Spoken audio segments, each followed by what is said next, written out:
Hey Squiddos! For those who use sprinklers and beacons, we have an additional use for you. Decoys!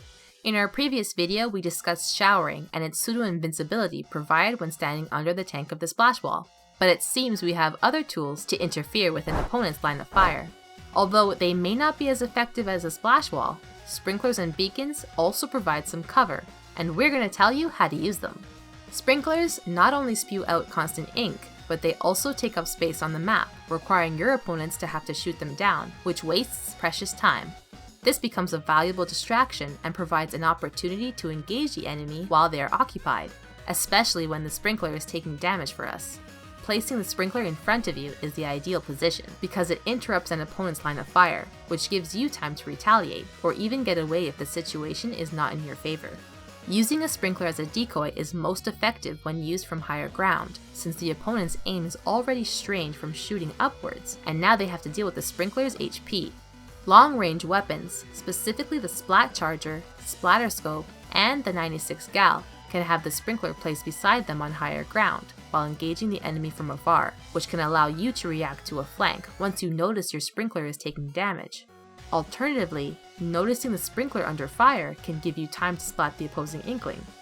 Sprinklers can also be used to retreat from enemy fire, due to the damage it can withstand, but this maneuver is only ideal when the opponent has engaged you with the maximum range of their weapon.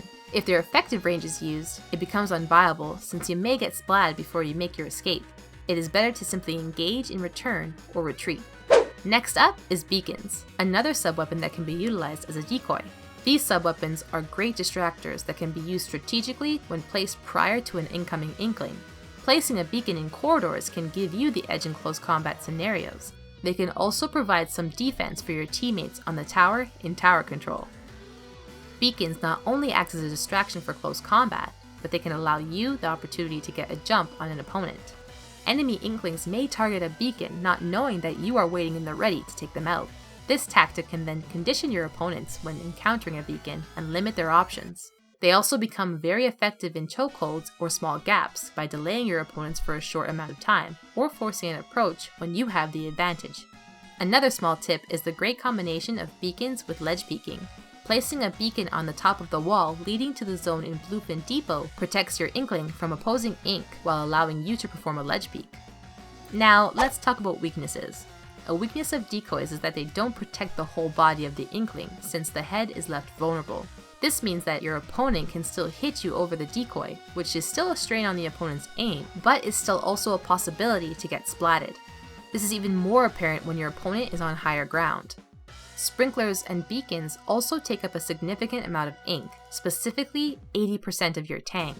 This leads to some unfortunate moments of having your ink depleted, which renders you defenseless to an attack.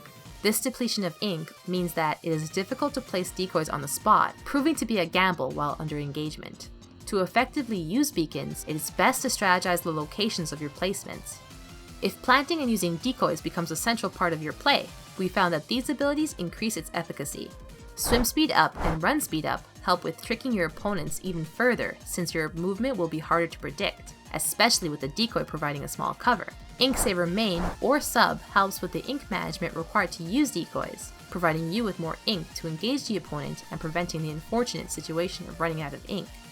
Well, that's all for today, Squids. Let us know if you use this technique in the comments below. And if you'd like to keep up to date with what the Squidkids are working on, you can follow us on Twitter at Squidkids for some fresh deets on Splatoon. See ya!